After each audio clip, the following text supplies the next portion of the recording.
what it actually means, not the texts, the visit. There's a lot of emphasis on visiting the Ahlul Bayt in their shrines. I worded it like that deliberately. Sometimes we say visiting the shrines of the Ahlul Bayt. You're visiting the Ahlul Bayt in their shrines.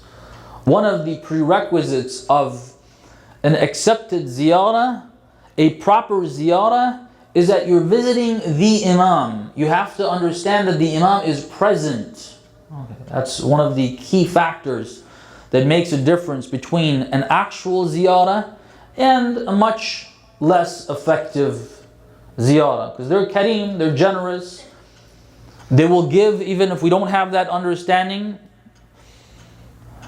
Even if we're not Shia, we go there, they give. Much less if we have some of those beliefs. But if we want a more serious and effective visit or ziyarah, we have to go with this understanding. There's a lot of emphasis on that. There's a lot of emphasis on the ziyarah and the visit of Imam al-Hussein particularly. You've heard there's many occasions that we have particular riwayat, you have to, or it's very recommended to go and visit. There's weekly visits, every single Thursday night, special time for the visit of Abu Abdullah al-Hussein. If you've been to Karbala, the Iraqis who have the privilege, they don't need no visa or anything. It's very simple for them. Some who live close by, the tradition was every Thursday night they used to walk to Karbala. Those who live a little further, they go by car, transportation, different ways. Every Thursday night, Yawm Arafah, the day of Arafah, 15th of Sha'ban, and many other occasions. One of the occasions of the ziyarah of Imam al-Hussein is Arbaeen. And we've heard about this. We've heard about the ziyarah of Arbaeen. There's texts for it. And also the visit. And alhamdulillah, it's become a much more serious time for the ziyarah of Imam al-Hussein. And I strongly recommend anyone who can make it, to go. Before getting into that part, the Arbaeen part, let me share with you something in regards to, I said it is very important. We have a lot of literature about the importance of the ziyarah, especially visiting, the actual visit. Reading the ziyarah from afar, reading Ziyarat Ashura on a daily basis, all of that is great, alhamdulillah. Do that. But there is a lot of emphasis on going there. I'll share one account from the 12th Imam, Ajjalallahu Ta'ala Farajahu Sharif. Recite salawat.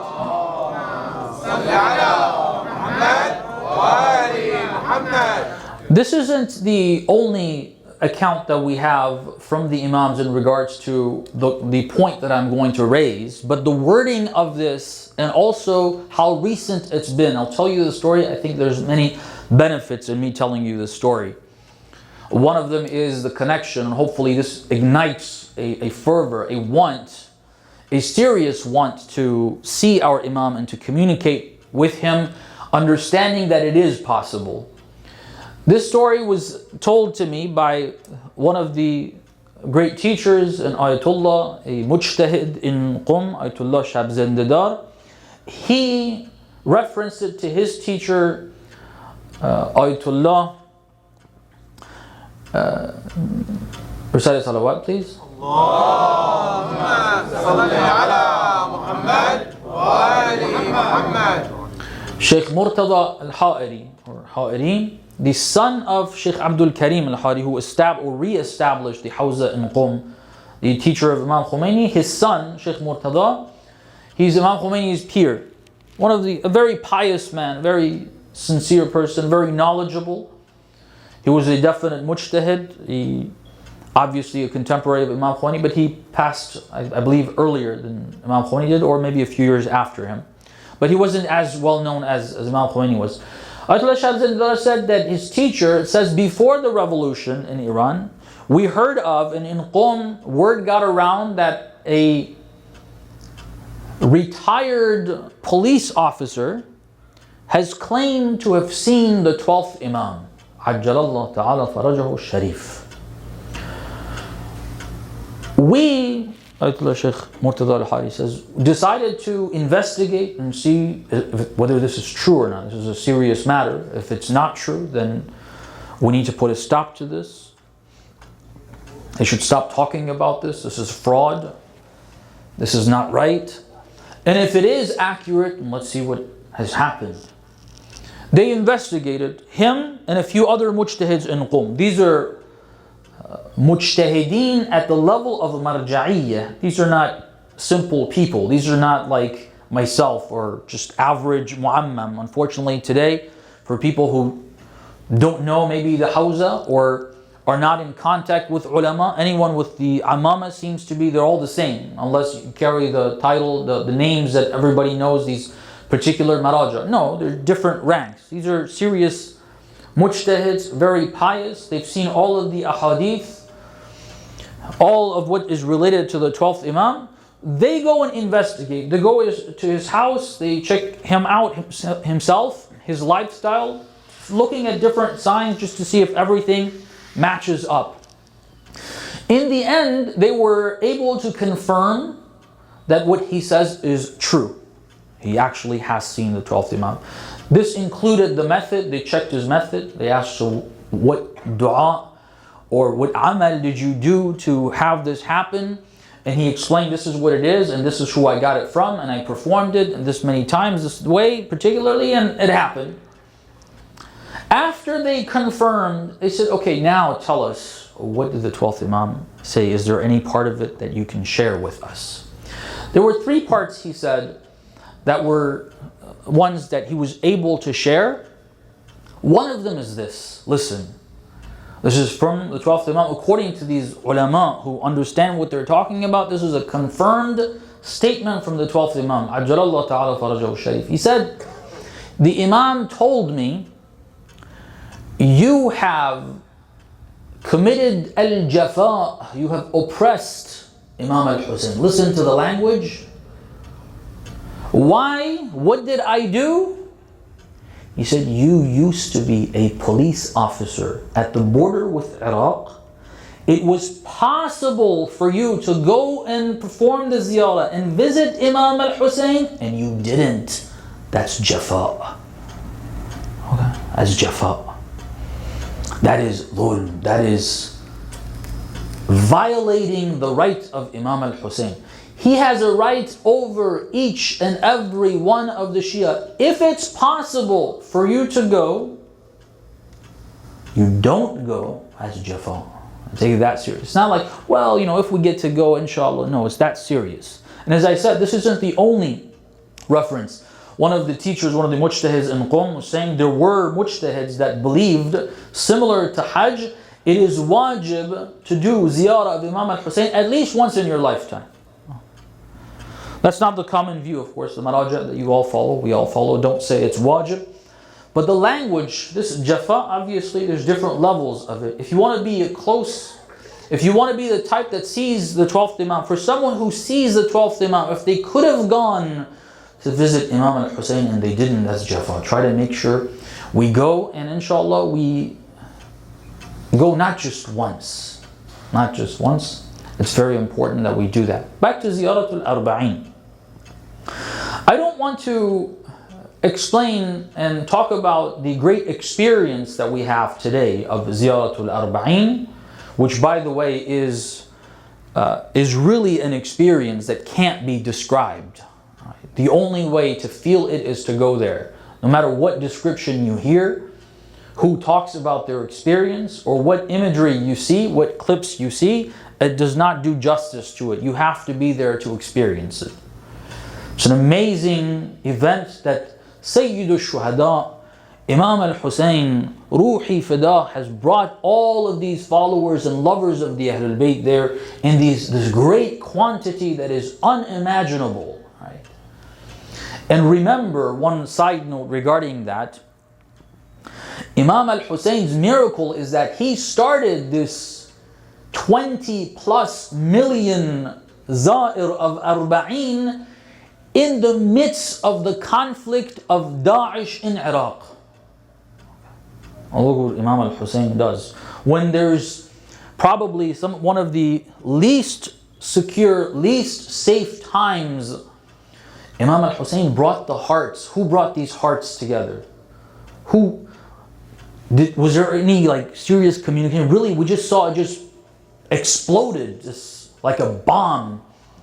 And people were just coming for the Ziyarat of Arbaeen. Imam al-Hussein, this is one of the miracles of Imam al-Hussein. I don't want to talk about this event. I want to talk about the initial Ziyarat al-Arbaeen, which, by the way, of course, gives us insight into the Ziyarat of Arbaeen today as well. And we will see the importance of it. Recite salawat, please. Allahumma salli ala Muhammad wa ali Muhammad. I mentioned one of the previous nights, there is a discussion amongst scholars, ulama, regarding the ziyarah of the Ahlul Bayt on Arbaeen. We have commonly heard, amongst the Shia, it is generally heard, that the Ahlul Bayt of Imam al-Hussein, the women and children, and Imam Zainul Abidin visited Karbala on Arbaeen. There's a discussion regarding whether that was the first Arbaeen after Ashura. In other words, only 40 days on the 20th of Safar, the year 61, simply 40 days after the event of Ashura, or is it the following year? And there are reasons why that discussion is there. I'm not an expert on history, meaning I don't think it's easy for people to claim. History is a very broad subject, and becoming an expert in it is a field that you need to spend years and study it thoroughly. My area of expertise is fiqh and usul, and obviously because that falls in generally Islam, you look at all the different subjects as well. We've looked into different things. I've personally done research on this particular subject. The methodology of history is slightly different, but the basics of the methodology of research in history are the same as the principles or the methodology of research in fiqh and usul. We looked at the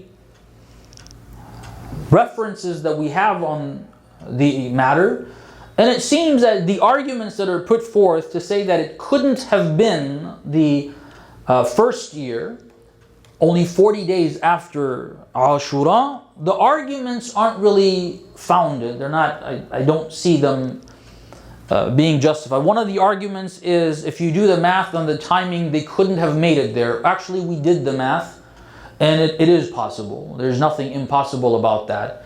It's just that because we're not accustomed to travel and transportation in the old-fashioned way, we think that it took so long. How could they have? No, that's without looking at evidence. There is historic evidence of how long it took to travel that distance. When you do the math, it is possible. There's nothing impossible about that. And then some have raised questions about why would they do that. Well, actually, this is one of the topics, or the part that we want to discuss. Why would they do that? There's a very important reason why they did that. So anyhow, on that topic, there is a difference of opinion. You may hear some of the ulama have questioned whether that happened the first year, the first Arbaeen after Ashura or not. According to ulama that are historians, one of them is Shaykh Muhammad Hadi Yusufi al-Gharawi. You can find his book, Mawsu'at al-Tarikh al-Islami, on his website, yusufi.info. I believe it's volume 6. He discusses, that's Ahdul Imam al-Hussein, salawatullah wa salamuhu alayh. There he talks about the whole event of Karbala and also the aftermath of it in Ashura. He explains this, and his view is that it did occur. The evidence shows, it is narrated that this happened the first Arbaeen after Ashura, and it is possible, and therefore we don't have any reason to reject that historic account. Why did the Ahlul Bayt go there? Why did Zainab salamullahi alayha, along with the other women, led by Imam Zainul Abidin from Sham, after this very difficult journey, they have left Medina at the end of the month of Rajab, or the beginning of the month of Sha'ban. It is now a few months later, they have gone through a massacre in Karbala, which we just hear parts of that. Only parts of it we hear. And we didn't live with those people. And those who get a little more understanding of that over the years, they are not able to hear that and not bang their head against something. It's so disturbing to hear. Okay. And these people experienced it. And afterwards, they experienced the hardship of being taken as war captives to Kufa. It's different traveling with your loved ones, having the liberty and freedom of doing what you like on the trip, and being taken as war captives by ruthless people who committed the atrocities in Karbala that they did.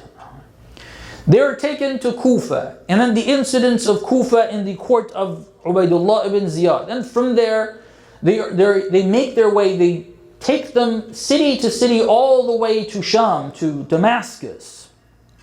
In Damascus, what happens there? And then why would they want, after they changed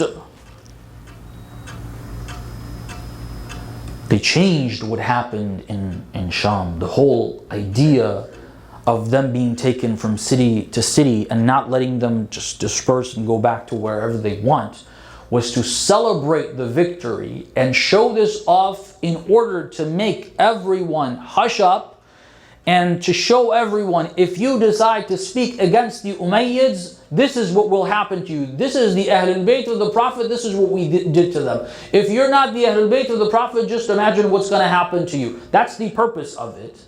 That's the purpose of taking them to all these different cities. Allahu Akbar, with what these women and children led by Imam Zayn al-Abidin did on the path.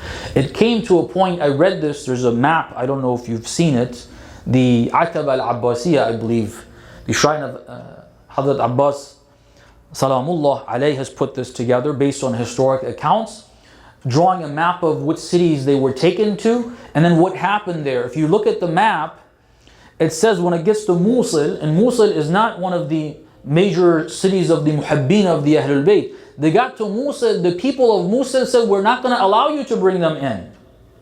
Not that they didn't want them in, out of them being outraged by this atrocity. This is news got to them. And people were so upset, they didn't want them to be brought in as captives of war. This was because of the work of the women and the children.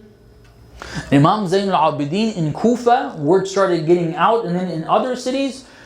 In Sham, what happened was a lot more serious, a lot more significant. Yazid had no choice but to start respecting the Ahlul Bayt of Imam al-Hussein. He had no choice but to ask them, okay, where would you like to go to? We're done here, and I will send you wherever you like with everything that they needed. Where did they say we want to go? Karbala.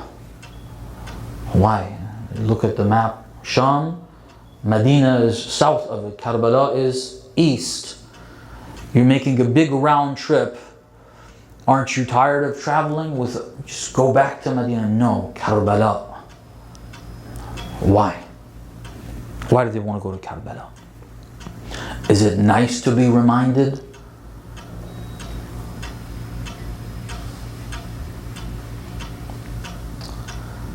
Would Zainab like seeing those scenes?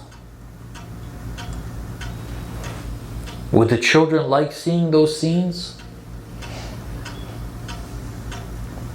There's got to be a reason. That's not the reason.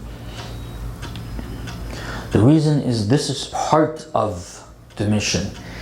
The movement of Imam al-Hussein was to wake people up, to make them stand up against injustice. This would not be possible. This effect, this desired effect of the movement of Imam al-Hussein would not happen by simply the Imam and the companions of the Imam, including his family members, being massacred in Karbala. This is one of the reasons why Imam al-Hussein took the women and children. When he was asked in Medina, you want to go? We know where this is going to end. First they said, don't go. He said, no. Allah subhanahu wa ta'ala wants to see me qatila, killed, murdered. So at least don't take the women and children. He said God wants to see them as sabaya, or captives. Why is it important for them to be seen? Just God likes them to suffer? No. If the men would have been massacred in Karbala, and no messenger was to go from Karbala to Kufa to other cities and explain it the way it actually was, and beyond that, which I'll explain briefly, the desired effect and objective would not have been accomplished. Would have been buried. Would have been buried. It was important that there are people that survive that, and they go from city to city. See how Allah subhanahu wa ta'ala makes things happen? وَمَكَرُوا وَمَكَرَ اللَّهُ وَاللَّهُ خَيْرُ الْمَاكِرِينَ. They thought they are doing themselves a favor. Allah wanted the family of Imam al-Hussein to go from city to city and say the truth of what happened. But telling the truth of what happened is still not enough. If the Ahlul Bayt of Imam al-Hussein would have gone to Kufa, to the cities on the way, all the way to Damascus, as survivors of a massacre, people who are in so much grief, so much sorrow, so much sadness, having nightmares at night about what happened to their fathers, to their brothers, to their husbands, to their children. If they would have gone from city to city and just crying like that, that wouldn't have had the impact that they wanted. Imam al-Hussein wanted uprising. People, wake up. People, don't be afraid. If the Ahlul Bayt would have gone, just cried, and they would have just hit them, and they were crying in front of everybody. Unfortunately, some of the ways that the poetry and the way we depict that picture shows us, that type of imagery. That's not how the Ahlul Bayt went from city to city. That's not what Zainab did in the court of Ubaydullah ibn Ziyad, and also in the court of Yazid. Yes, there was some of that. They did cry, that's there. But they didn't go to just be like weak people, beaten, crying. They're part of the revolution. They stand up, they speak. Now this is the time, the swords are over. The battle of swords is over. Now it's the battle of words. Now you have to speak. You're war captive. You're at their mercy, apparently.